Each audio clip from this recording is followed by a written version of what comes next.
যে 12ই ফেব্রুয়ারি নির্বাচন আইতাছে, কত মানুষ যে বেঈমান হইব রাজ্জাক ভাই, আকারে সত্য আমার নাইয়াটা সিফা দিয়া রয়েছে, কত মানুষ যে বেঈমান হইয়া কবর যাবে নির্বাচনে বেঈমান হইতো কে রে? তোমরা তো সাইডো ফলতে খাও, এই কারণে বেঈমান হইবা। 5 জনে আইসে, 5 জনে দাঁড়াইছে, 5 জনে আইসে, সকল ব্যাপারে একটা বুঝ দিয়া দেয়। ওটা বুঝ দিলে তো সারছি, নির্বাচনের আগের রাইতে আবার টেয়াও খায়। বাংলাদেশও একটা গরুর মাথা বেচা হয় 5,000 থেকে 10,000, আর একটা মানুষের মাথা নির্বাচনের আগের রাইতে বেচা হয় 500 টাকা। ঠিক কিনা কাও?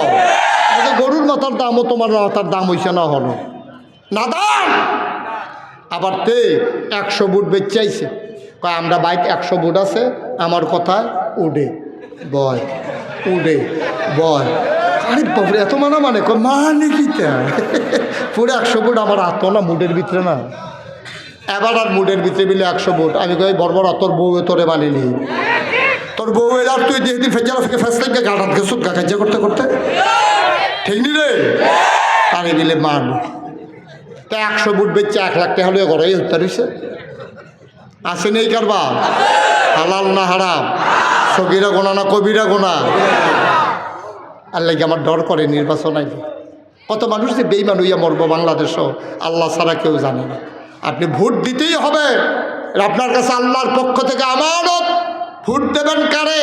ন্যায় পরায়ণ, আল্লাহওয়ালা, আমানতের খেয়ানত করে না, ওয়াদা খেলাফ করে না, মিথ্যা কথা বলে না, মানুষের সম্পদ নিজের সম্পদ মনে করে না, এমন মানুষকে আমরা ভোট দিয়া এবার আমরা নেতা বানাইতে চাই। ঠিক কিনা? অসৎ যারা কথা বলে, কথা ঠিক রাখে না, যারা ক্ষমতার মসনদে আরোহণ করে, তাদের নিজের ভাগ্যের বদল করে, দেশের মানুষের ভাগ্যের দিকে তাকায় না, এই মানুষ বাংলাদেশে আর নেতা হতে দেওয়া যাবে না, যাবে না, যাবে না। ঠিক কিনা? অনেক হয়েছে, 54টা বছর শুইয়া লাইছো, তোমরা শুইয়া লাইছ। রাজনীতি করো বাংলাদেশে, সেকেন্ড হোম বানাও কানাডার মালয়েশিয়ায় গিয়া। এত বোকা বাংলাদেশের মানুষ আর নাই। ঠিক কিনা?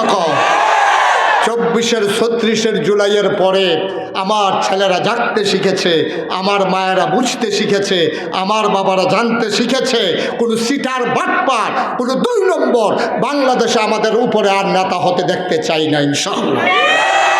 সবাই সজাগ থাকবেন ইনশাআল্লাহ। এর স্থানে আপনি যদি কোন যে হুজুর আপনারা বলে ওয়াজ করতে না চান, এই যে তো ওয়াজ তো এটা, তোমরা তো এই ওয়াজ না শুনতে শুনতে ফাউ কথার ওয়াজ বানাই লইছো। আসল ওয়াজ হইলো এইটা, যখন যেটা সামনে পড়বো এই ব্যাপারে দেশের আলেম ওলামারা তোমাদেরকে পরামর্শ দেবে কি করা লাগবে, এটাই হলো আসল ওয়াজ। ঠিক কিনা? তোমার এলাকাত বন্যা, আমি হুগনার ওয়াজ করে লাভ রাখিতে, এলাকার ভিতরে বন্যা চলতে আছে, আমি কই পাহাড়ও কেমনে থাকবেন জানেননি? বাসা বাইন্দা লইয়া এলাকার বন্যা চলতে আছে, আমি পাহাড়ের ওয়াজ করাম কিতা? সামনে দেশ নির্বাচন, আমি হয়তো নির্বাচনের ওয়াজে করণ লাগবো। কিতা করলে ইমান থাকবো, কিতা করলে ইমান যাইবো, এটা বলা আমার উপরে দায়িত্ব। ঠিক কিনা?